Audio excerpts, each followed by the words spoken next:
The series opens with An, who works at an advertising company where she's responsible for escorting groups of visitors to shopping centers and introducing them to the store's promotions she's marketing. One day she's on a tour with her co-worker Moon-young, but An is late to the bus, and the driver and everyone on board leaves without her. So she has to chase after them on foot. On the way, she runs into the driver, who asks what happened. She tells him he pulled away without her, and he says he thought she'd already gotten on. An doesn't dwell on it and sprints to the visitor's meeting point where Moon-young is. And the moment Moon-young sees her, she shoots her a contemptuous look and keeps talking to the group. Because she's so attractive, everyone's focused on Moon-young and clearly enjoying her presence. After that, the visitors disperse to shop on their own, and Moon-young tells them to regroup in an hour. There's also a festival called Secret Queen Makers, where whoever collects the most promotional stickers for the festival will become a candidate to win the Beauty Queen contest. Moon-young then turns to An, mocks her, and asks why the princess is late, but An doesn't respond, knowing Moon-young hates her and always bullies her. Moon-young steps closer and asks where An buys her clothes, saying there's no way she actually pays for outfits like that, and she must be getting them for free. An gets really upset, says she's going to the restroom, and walks off. Along the way, she keeps replaying Moon-young's words and admits to herself that, unfortunately, there's some truth there. Her taste in clothes is pretty terrible.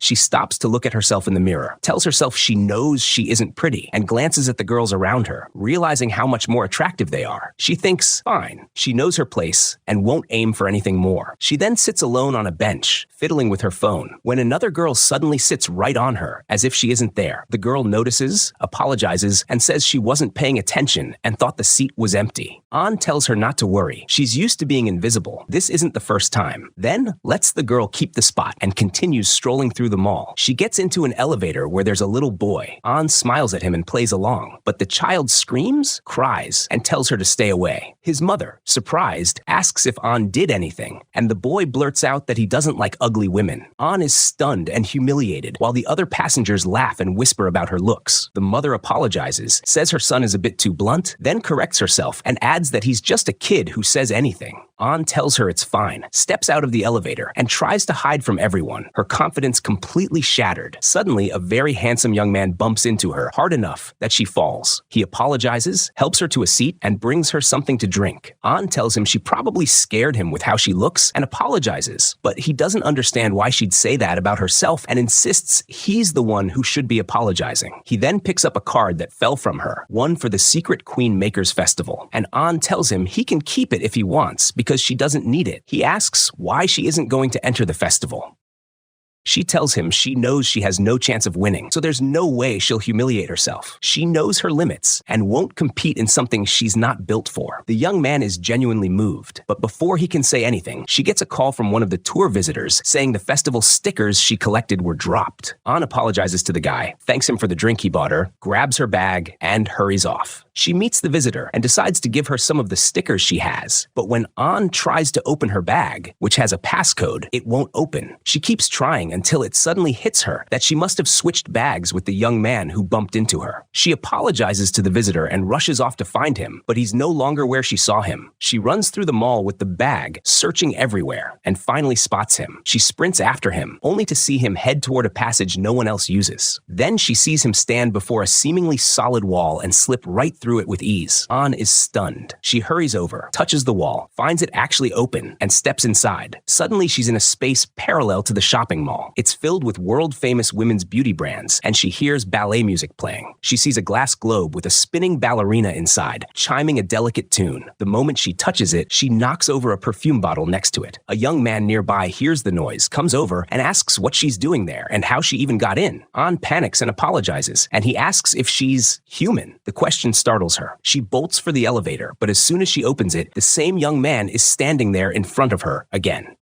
He asks if she really thinks she can run away from him, so An bolts in the opposite direction and hides under a chair. The young man appears right in front of her and tells her she can't just walk away that easily. She begs him to let her go, promising to pay for the perfume she broke. He says there's no way she could repay it. Surprised, An asks if it's really that expensive. He replies that the perfume is 100 years old. An snaps back that if it's that old, he should have kept it in a museum or somewhere safe. He then asks if she honestly doesn't know where she is. She insists she truly doesn't. Suddenly, she freezes and blurts out a thought. Has she died? The young man laughs at her and tells her to come with him. An keeps pleading with him to tell her if she's dead, even asking him to say her name, so she can be sure she's the one whose life is ending and not someone else. Because in movies, they sometimes mix people up. He mocks her gently and says he's not the Grim Reaper, but a messenger of beauty. An is bewildered and starts to think he's crazy. She wants to run again, but finds herself rooted to the spot, unable to move, and has no choice but to follow him. Together, they arrive in a room full of magical mirrors, but An covers her face, unwilling to look. The young man asks why she won't look at herself. She explains that people look in mirrors to make themselves beautiful, but when she looks, she sees someone who could never be beautiful. He stops her in front of one of the mirrors, and the moment An looks into it, she finds herself transported into a memory from her past.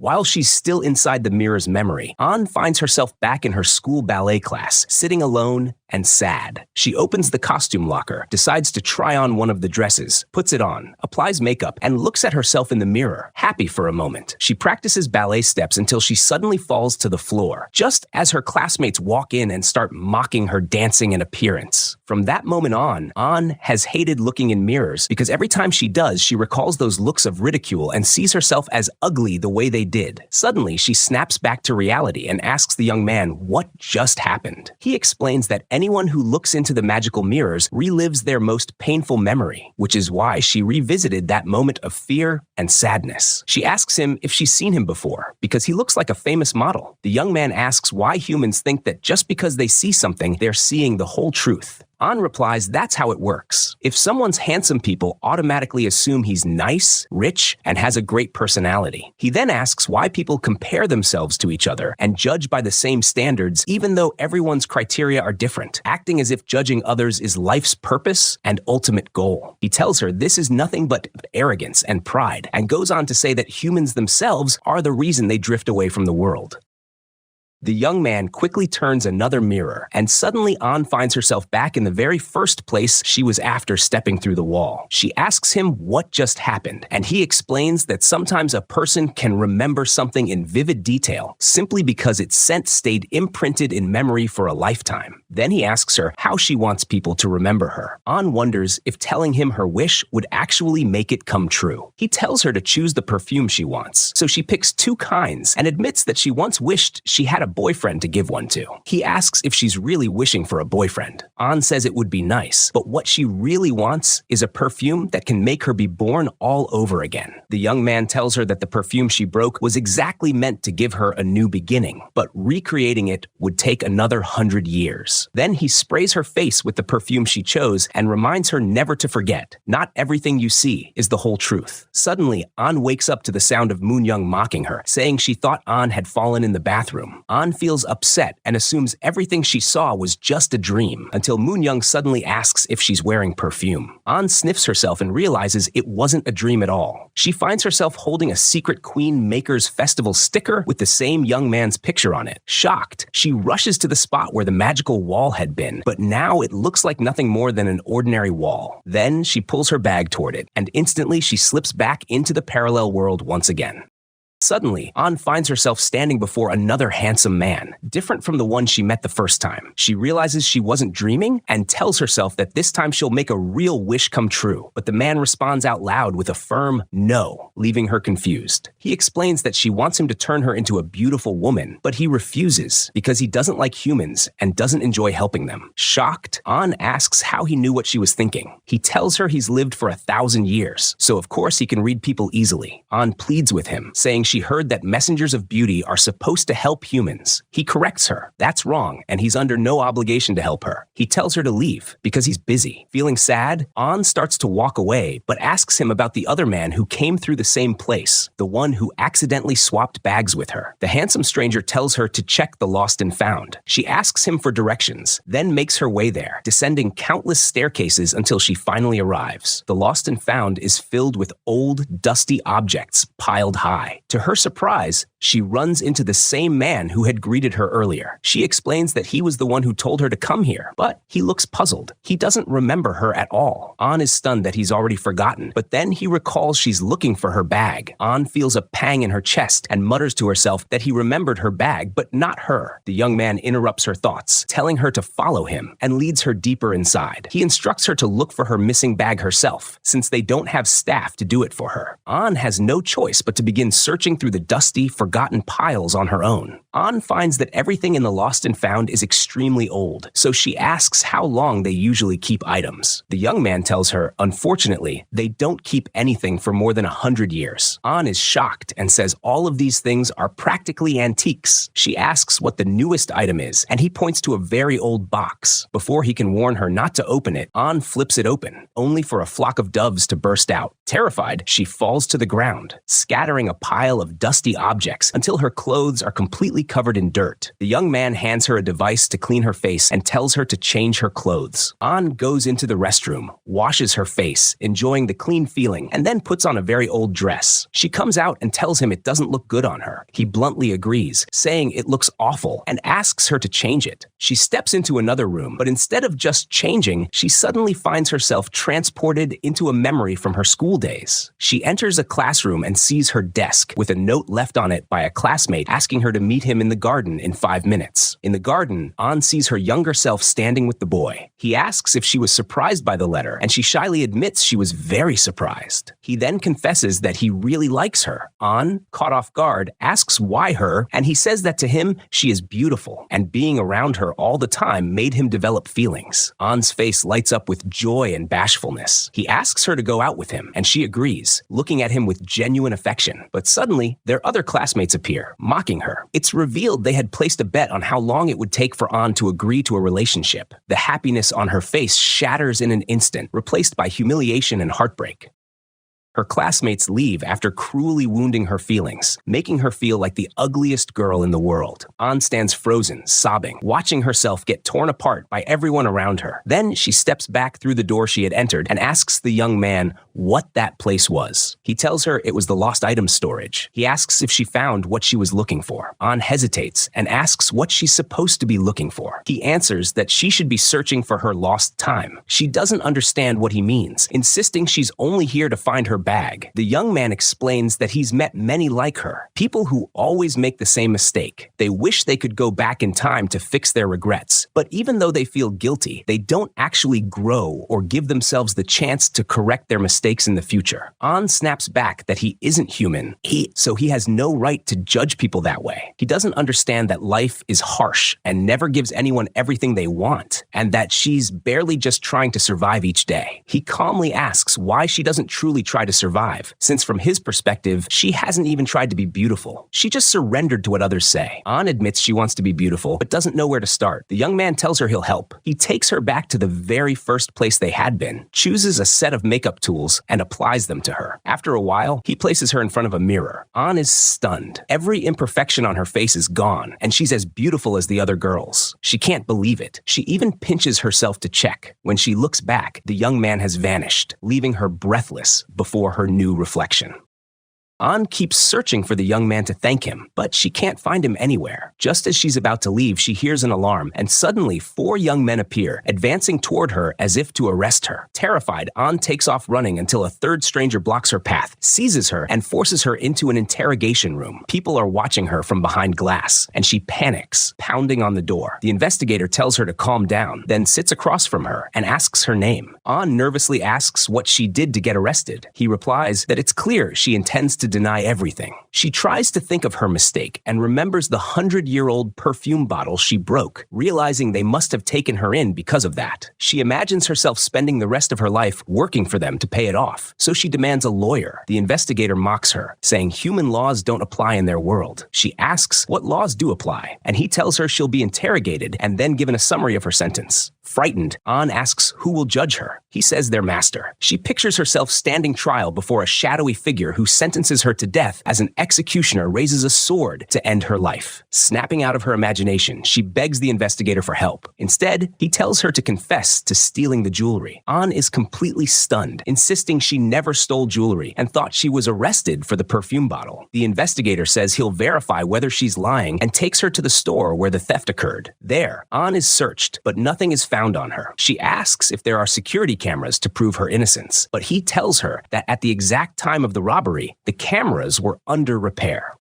That means, in their eyes, An must have known the cameras were under repair and deliberately chose that moment to steal. The investigator presses her, asking why she went back and forth twice unless she was planning the robbery. An insists she only returned because she wanted to swap the bag she was carrying for her own. He twists her words, saying that proves she also stole someone else's bag and that she's clearly an experienced criminal. An breaks down, protesting that she never stole anything. Then the witness from the jewelry store arrives. The moment he sees An, he claims she's the thief, saying he saw her himself. He explains to the investigator that while he was buying a ring for his girlfriend, a girl walked in, asked the clerk to throw away her gum in the trash, then took advantage of the distraction to steal everything and run. An insists he's lying because she never even entered the jewelry store. She reminds the investigator that he searched her and found nothing. She swears that if he actually finds stolen goods on her, she'll confess to being the thief. The investigator decides to open the bag she's carrying and asks for the passcode. An admits she doesn't know it because it isn't her bag. He forces it open with a metal rod, only for a blinding light to burst out from inside. Startled, he slams it shut immediately and demands to know where she got it. An explains that she mistakenly switched bags with a very handsome man she bumped into at the mall. The investigator is stunned. He tells her that she encountered the master himself and that the bag belongs to him. An is amazed and tells him the master even bought her a drink and sat with her. She then begs the investigator to go with her to the master directly so he can open the bag himself and reveal who the real criminal is.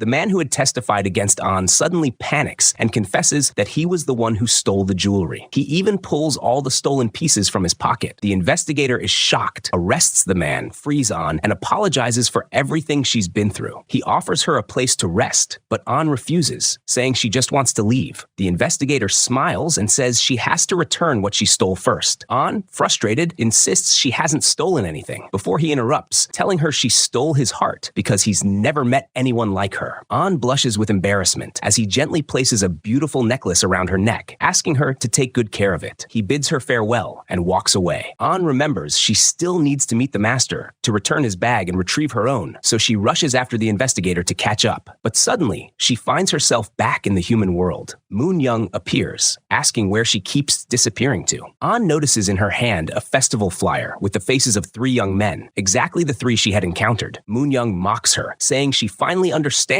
what An has been so busy with, and taunts her further, asking if she really wants to join the contest just to be beautiful, because she'll never be beautiful, and it would be easier for her to be reborn instead. Deeply hurt, An tells her to stay out of her life and walks away. She hides in the restroom, weighed down with sadness, but then she remembers the investigator placing the necklace around her neck. Suddenly, her phone buzzes with a message. It's a group chat with her coworkers. She sees Jun-young and her friend ridiculing her for wanting to enter the competition, saying they just hope she doesn't tell anyone she works at the same company as them because it would ruin their reputation. An storms out of the restroom, furious, blaming everything on the bag that dragged her into a dream she could never make real. She rips the necklace from her neck, ready to throw it away, when suddenly a 4th handsome young man grabs her hand. He begs her to come with him because he needs her. Holding her firmly, he leads her back to the magical wall. An resists, saying she doesn't want to go there again, but the young man pleads with her, insisting her help is vital. Just then, she sees Jun-young watching her with a mocking gaze. Remembering her cruel words, An decides to follow him. This time, the world beyond the wall is dark and nothing like before. Suddenly, 4 masked men appear, forcing the young man to hide with An until they pass. As she slips out, her shoe comes off, and when she goes back to retrieve it, one of the masked men spots her and charges forward. The young man quickly shields her with his jacket, and in an instant, they vanish, reappearing in another place. An asks who those men were. He explains they are messengers of evil, and they appeared because the barrier that separated them has weakened. That happens whenever humans lose faith that the messengers of beauty will help them. An realizes it's her fault. Her lack of trust weakened the barrier. The young man admits that's why he sought her out. They must protect their world before it collapses. Noticing she's still missing a shoe, he takes her to a shop filled with high-heeled shoes and asks her to choose a pair. But An refuses, saying her feet are ugly and heels would only make them stand out more. Suddenly, a violent earthquake shakes the ground, born from An's lack of confidence in herself and her disbelief in the messenger of beauty's guidance.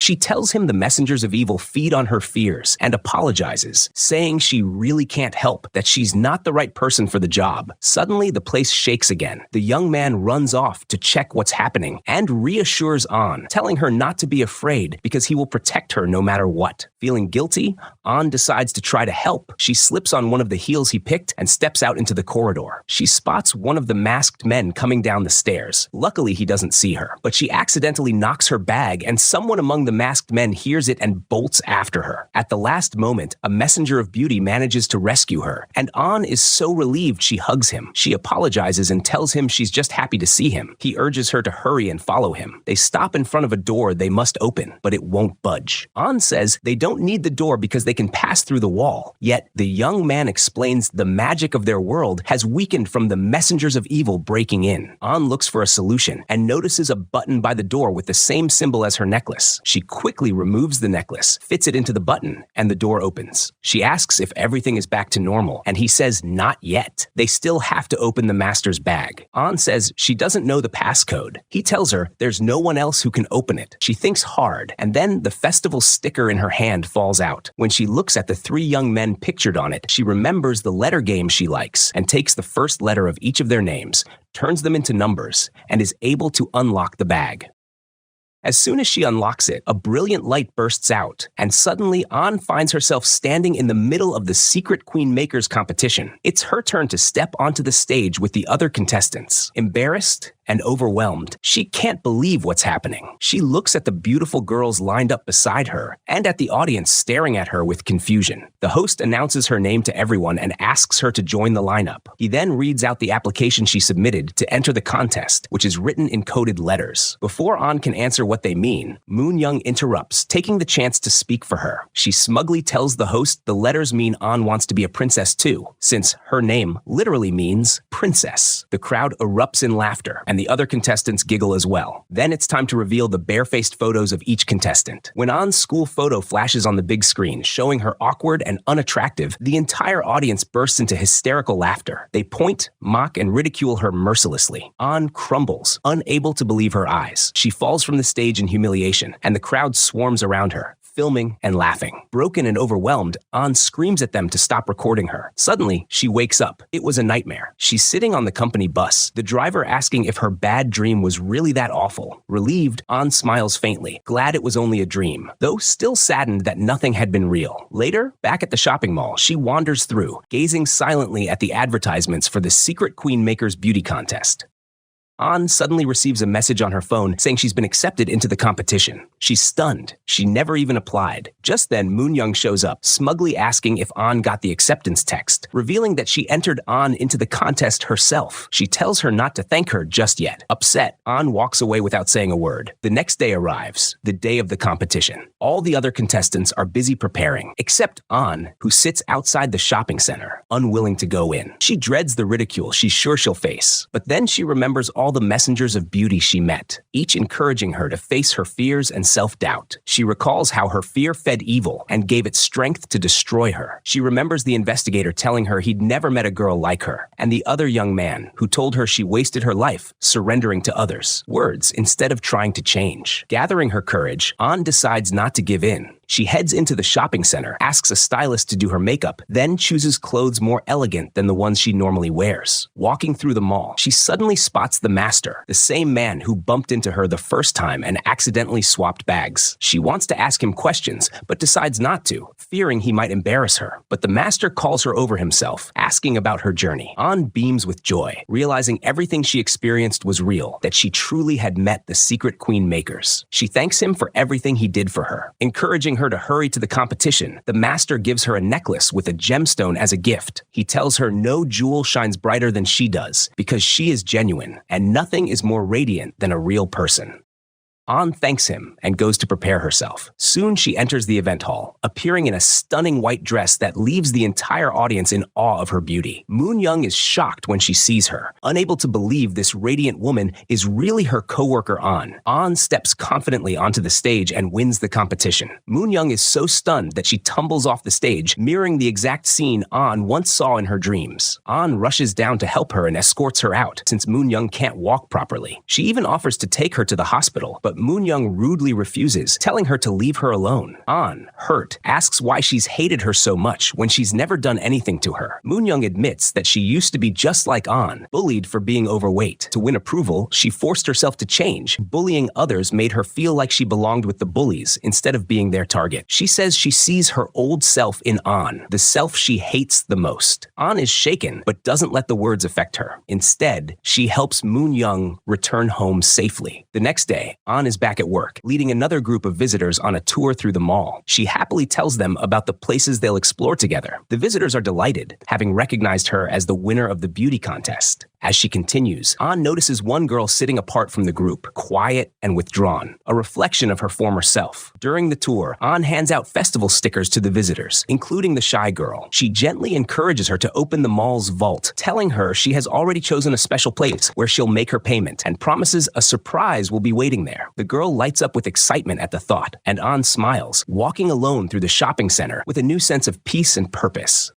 Suddenly, a very handsome young man notices her, and it seems like he recognizes her. The girls working in the shop immediately light up when they see him. He's their manager, and they're all smitten by him. An leaves the shop, but the manager follows her outside, only to realize she's disappeared. Out of nowhere, An appears behind him and asks what he wants from her, since she noticed he had been walking after her. Just then, his personal guards arrive, asking if there's a problem, and An is shocked to learn that he's actually the director of the entire shopping center. She quickly apologizes and asks if he knows her. He tells her he's the guy who bumped into her when she came out of the elevator and admits he had been looking for her, though he couldn't recognize her right away because she had changed her appearance. An is stunned to discover that the director is the same master from the world of beauty. Overjoyed, she agrees to properly meet him, realizing she has finally found the beauty and love she had been searching for. At that moment, the shy girl An had noticed earlier walks to the spot An directed her to. There, she finds a bag sitting alone and stares at it curiously. Suddenly, the bag slides toward the magical wall. The girl grabs it quickly and steps through the wall, entering the hidden world. Her life begins to change because An had chosen to help her rather than hate or bully her, remembering that she too once desperately needed someone's help.